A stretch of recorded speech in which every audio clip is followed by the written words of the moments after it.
Okay, so be honest with me for a second.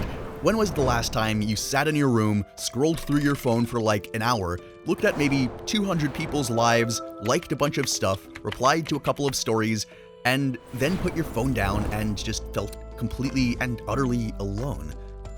Yeah, South Park predicted that. Like, exactly that. 16 years ago, before most of us had smartphones. I want to talk about why. The episode is You Have Zero Friends. South Park. It came out in 2010. It follows 4 kids, and on paper it's about Facebook, but it isn't really about Facebook at all. It's about the feeling of spending all your time on a platform that's supposed to connect you, and somehow you walk away from it, leaving you more alone than when you started. All right, fine, dude. You don't have to add any friends. You can just be like Kip Jordy. Who? Kip Jordy, the 3rd grader? He's got no Facebook friends. The kid the show uses to introduce that feeling is Kip Jordy. Kip is a 3rd grader described as a lonely kid with no friends. We see him sitting at his computer on a little stool, looking at his Facebook wall that says, "You have 0 friends." There is a sad clown poster on the wall, clock with a sad kitty cat for a face, and he's been waiting for 6 months for somebody, anybody, to add him. That somebody is Kyle, who finally does it out of pity. Kip immediately runs downstairs to tell his parents. Kip, really? You did? Yeah! And he starts listing off everything he knows about Kyle. What's his name? Kyle Broflovsky. He's a student, and his interests include video games and reading. Sounds like he's known him for years, but he's never even spoken to him. All he did was read what he put up on his profile. Now, Kip is not the main focus of this episode. His whole parasocial relationship with Kyle is pretty much just played off for gags, but it escalates pretty quickly, South Park style. Kip takes his laptop with Kyle's profile open to all the movies, tells his parents what Kyle thinks of all his status updates, goes back to that sad clown poster and pastes Kyle's face over the clown's face, like a tribute. But the actual point underneath is that real, untreated loneliness kinda does this. It rewires what counts as a relationship. A like becomes a hug, a status update becomes a conversation, a profile becomes a person. Because your brain is starving and it'll just take whatever you give it. Loneliness isn't just being alone. Some people like being alone and are completely fine. Loneliness is different. It's a gap. It's the distance between the emotional or physical connection you actually need and what your real life is currently providing. And when that gap stays open long enough, your brain stops waiting for the real thing and starts building substitutes out of whatever's around. A streamer who feels like a friend, a celebrity you're weirdly invested in, someone's Instagram you've scrolled so many times that you'd recognize their kitchen. We're all guilty of this. The reason this is one of the foundations of the loneliness epidemic is that the substitute doesn't work. It can arguably even make it worse. We're constantly fed the rhetoric that social media gives us the opportunity to meet new people and connect with others. This sounds very enticing to our monkey brains, but it's all a lie. You can like every post, you can refresh every feed, you can have 1,000 followers and 100 matches and streaks going on 6 different apps, and your brain will still know the difference. The hunger doesn't go away just because you keep eating air. Which the rest of the episode demonstrates with horrifying accuracy by showing the same hunger working through every other character, even the kids who think they're fine. Take Kyle, who added Kip in the first place out of pity. Kyle is the moral center of South Park, and in this episode, Kyle has a virtual farm. On Facebook, he's playing Farmville, which some of you might be too young to remember, and God, I envy you. But the core mechanic of Farmville is that you can't progress unless your friends keep coming back to your farm and clicking stuff on it. Your in-game success is tied directly to how much engagement you can squeeze out of your social network. The show might not have been trying to make a sweeping point about engagement economies in 2010, but watch what happens on screen closely, and you realize the show was describing the operating model of every social media platform you currently use. We're all running little farms. We just call them feeds. And while Kyle is happily tending to his crops, his social standing is quietly collapsing. The moment he adds Kip, his own friend count starts dropping. People are unfriending him just for being associated with Kip. Cartman explains it best on his podcast, Mad Friends, which is basically Jim Cramer for friend stocks. Dump Kyle, add Clyde. Clyde's mom is taking everyone to Casa Bonita for his birthday. Once you turn relationships into a number, a statistic, people optimize for that number. They drop people whose company they enjoy if those people are bad for their count, for their social standing. They make decisions about who they associate with based on what those associations signal. Cartman didn't invent that. Every influencer with a brand deal is currently doing this, just with better lighting. And so, Kyle's farm is shrinking, his friends are leaving, and he desperately walks to Stan's house to figure out what to do next. His real best friend in the whole world. He knocks on the door, Stan opens it, Kyle is crying. He says, "I don't have any friends." And Stan, who is right there in his pajamas, looks at him like, "What are you talking about, man? I'm right here." And Kyle says, "Okay, so then get on Facebook and fertilize my crops." It only gets bleaker. Kyle, having burned his social capital online, decides he needs to make new friends who haven't heard about Kip yet. Cartman has a solution. Chat Roulette, which, for the uninitiated, was basically the early 2010s ancestor of Omegle, a website that randomly pairs you on webcam with strangers, and almost immediately became notorious for, guys exposing themselves on camera, because, of course. So, Kyle and Cartman click through stranger after stranger, and it's just, that. And Cartman, with total earnest conviction, delivers one of the most poignant lines of the episode. Kyle, this is the way the world works. If you want to find some quality friends, you gotta wade through all the dicks first. The show keeps throwing dumb jokes at you, and somehow they ring truer now more than they probably did back in 2010. But the only kid who isn't on the hook is Stan, the straight shooter of the show. Stan never even wanted Facebook. His friends make him a profile against his will. He already has real friends. Kyle in real life, Wendy as an actual girlfriend. By this show's standards, he's functional. And the platform messes him up anyway. His girlfriend gets furious because his relationship status says single. His dad keeps appearing in doorways asking why they're not friends. Strangers on the street are spitting on him for not accepting friend requests, which is roughly how my dad reacts when I don't reply to his WhatsApp forwards and his random social media requests. Even if your real relationships are good, the platform manufactures this anxiety where there wasn't any before. It'll make your dad doubt you love him because you forgot to click a button online. It'll make your girlfriend think you're cheating over a profile setting. It takes love that was already working and turns it into homework. So, Stan tries to delete his account and go back to how it was before.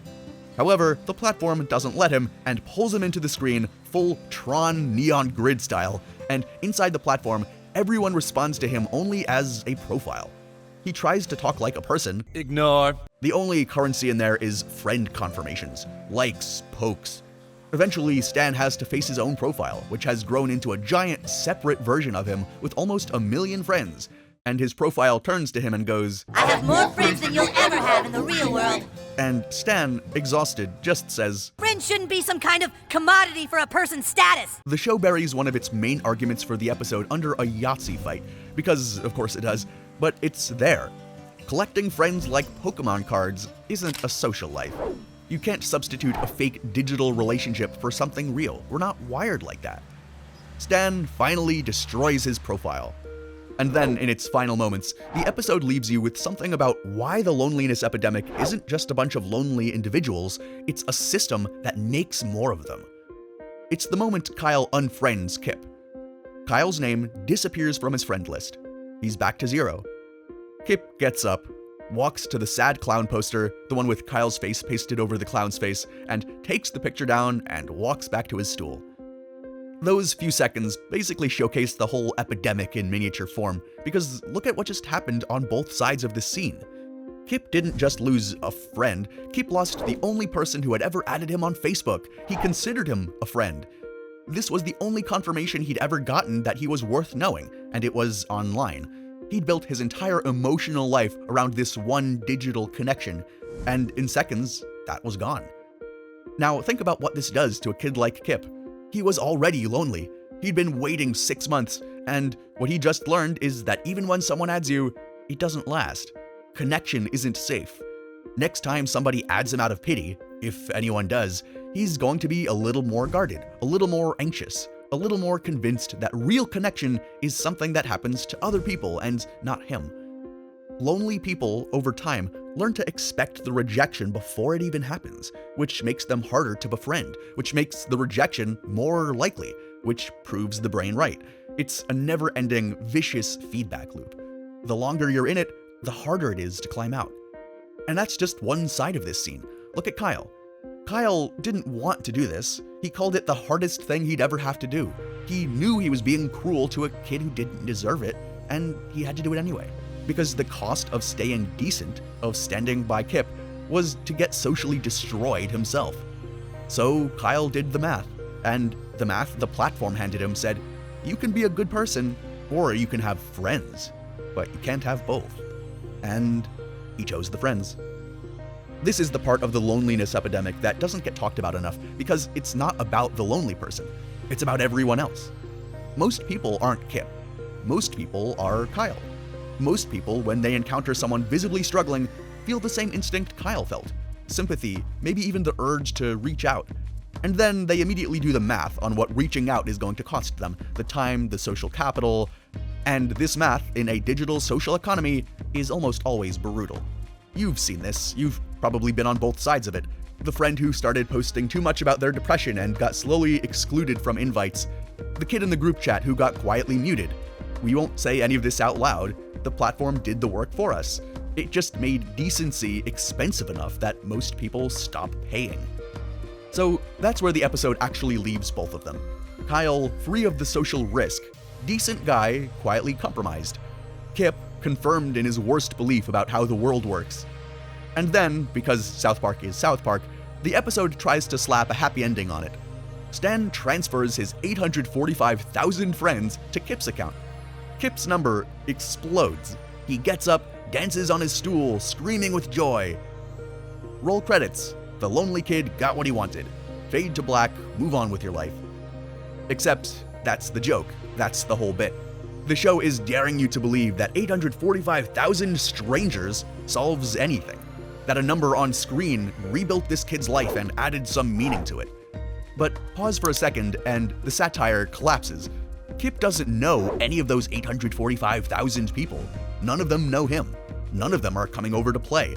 Tomorrow morning, he's going to wake up and refresh his feed, and exactly 0 of those 845,000 people are going to have any actual presence in his life.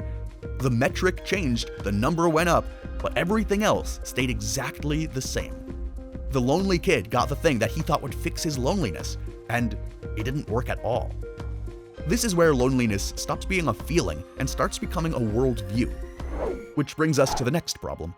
Lonely people don't just sit alone forever. They go looking for somewhere to go, some community that'll take them, some group that'll see the pain and validate it instead of punishing them or shaming them for it.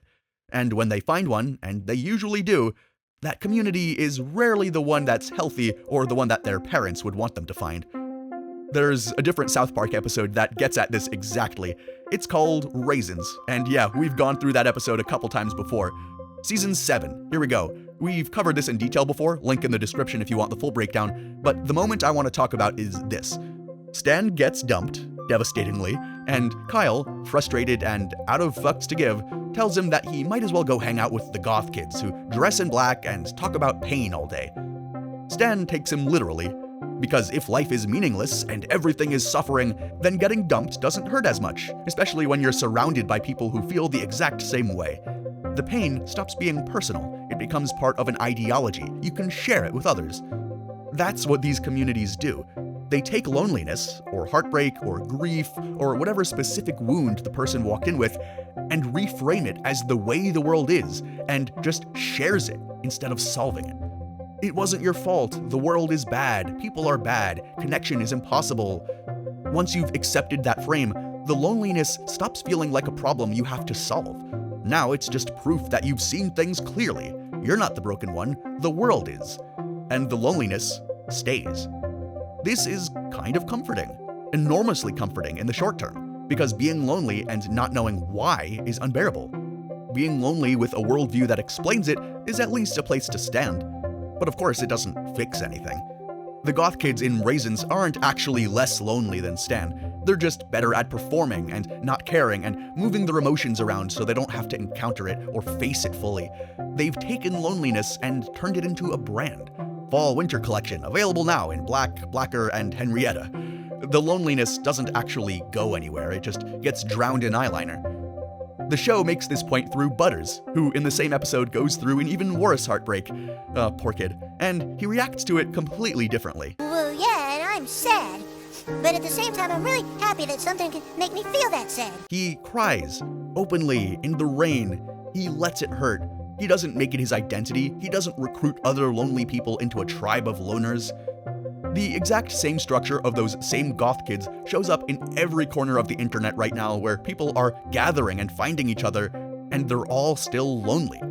The aesthetics change, the vocabulary changes, the pattern is identical. Take a person whose loneliness is unbearable. Give them a worldview that explains it as someone else's fault. Oh, it's women. Oh, it's this race. Oh, it's this kind of person. Oh, it's someone else. Just give them a tribe of other people who feel the same way and blame someone else, and watch the loneliness actually deepen. Because the tribe doesn't fix it. The tribe feeds off of it. It makes it grow and uses it to energize its expansion.